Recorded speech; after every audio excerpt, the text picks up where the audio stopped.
Hey there, welcome to our Ielts Speaking Podcast. I'm Emma, and I'm here with my co-host, Jake. Hi everyone, I'm Jake, and I'm excited to be here today. Today we're talking about something that many people use daily, perfume. Jake, do you like wearing perfume? Oh, absolutely. I think wearing a nice scent helps establish a unique identity. When I sniff a specific scent, it often reminds me of certain memories or even specific people. What about you? I totally agree. Scents have a strong connection with memories. I love how a good perfume can make me feel more confident. How often do you use perfume? I usually wear perfume once or twice a week, depending on the occasion. If I'm going out for a special event, I make sure to put some on. How about you? I use it almost every day, but just a little. Where do you usually spray your perfume? Jake. I usually spray it on my arms, wrists, and underarms, basically on the pulse points.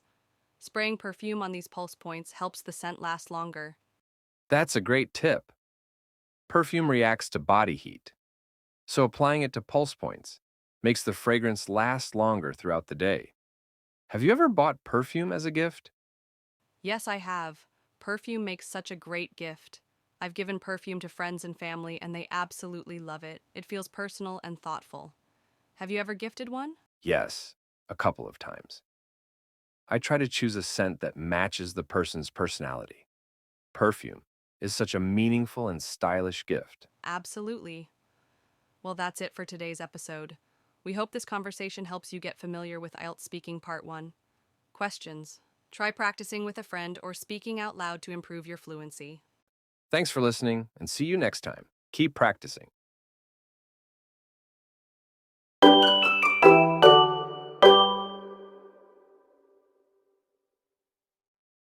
Hey everyone! Welcome back to Dive IELTS with Alex and Emily. Today we're diving into another IELTS Speaking Part 1 topic, coins. So, do you remember using coins when you were a child? Oh, absolutely. Back then, I mostly used coins rather than notes, especially for buying snacks from vending machines. I remember how excited I was whenever I had a few coins in my pocket. It felt like I had real purchasing power. That sounds fun. I used to collect all my coins in a piggy bank and then count them at the end of the month. It was a great way to save money as a kid. But what about now?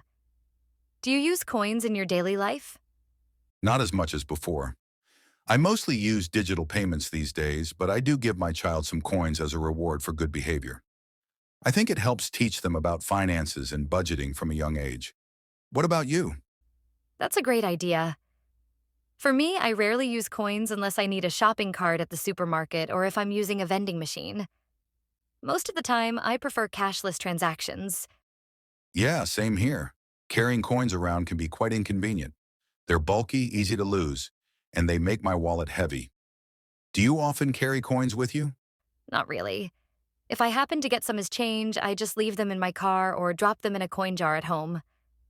I find them a bit of a hassle to carry around. I totally agree. And honestly, using coins isn't that convenient anymore. As I mentioned earlier, I rarely use them for anything under $1. Most stores and even vending machines accept digital payments now. Exactly. Coins are becoming less useful these days. But on the other hand, some people still collect coins. Have you ever collected any? Not personally, but my father-in-law is a coin collector.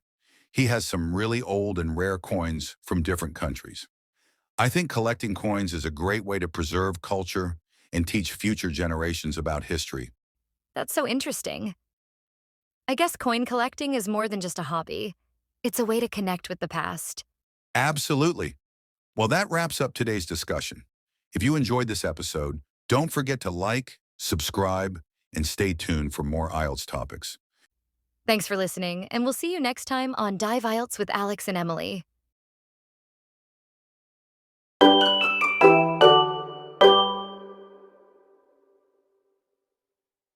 Hey everyone! Welcome back to our Dive IELTS podcast. Today we're talking about something we all love, great customer service.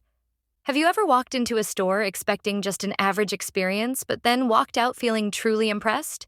Oh, definitely. Good service can totally change how you feel about a store. Actually, I had an amazing experience at an electronics shop not too long ago. Really? What happened? So about 6 months ago, I had this issue with my phone. The battery was draining super fast, and I wasn't sure if I needed to replace it. I had heard about this small electronics store in the city with great reviews, so I decided to check it out. I see. A lot of shops just tell you to buy a new battery without even checking, right? Exactly. But this place was different. The moment I walked in, a staff member greeted me with a smile and asked how they could help.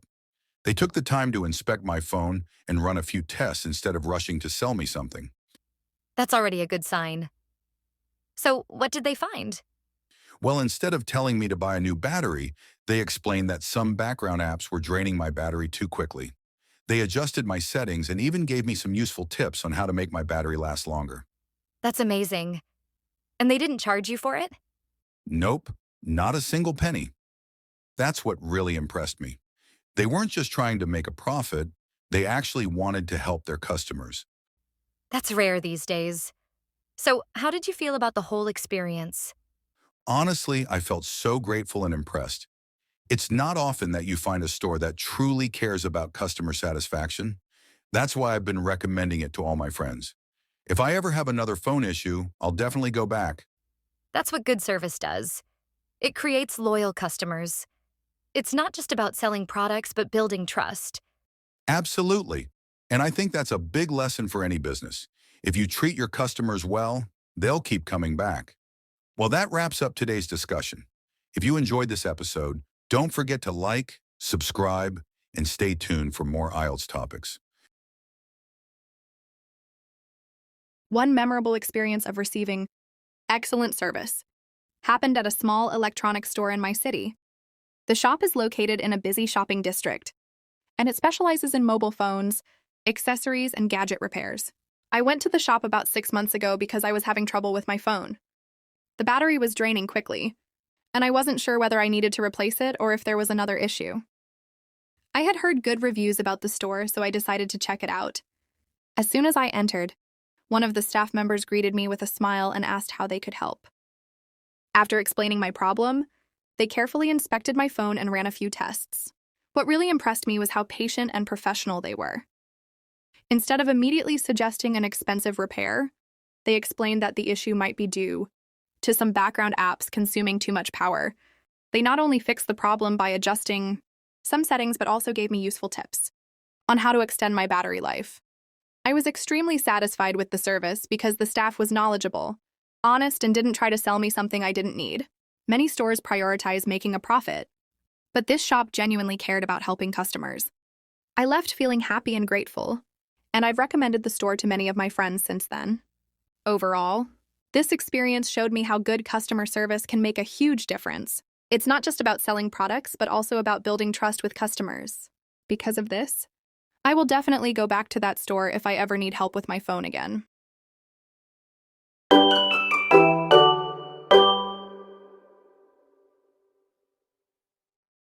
Welcome back to the Dive IELTS podcast, where we discuss interesting topics and help you improve your English.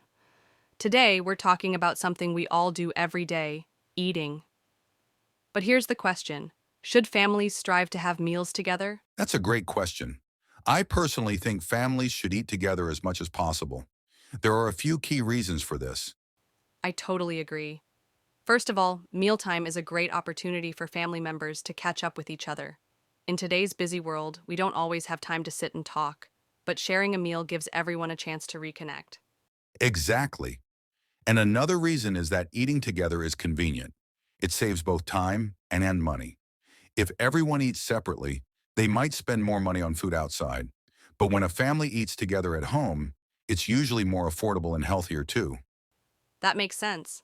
And speaking of meals, have you noticed that people love having big feasts during traditional festivals or big events? Oh, absolutely. Eating together is a way to celebrate togetherness. Many cultures have traditional meals that bring families together. Whether it's Lunar New Year, Thanksgiving, or a wedding banquet, food plays a huge role in strengthening family bonds. That's so true. But here's another question. Is it bad manners for people to look at their phones during a meal? Definitely. Using a phone at the table is disrespectful to others.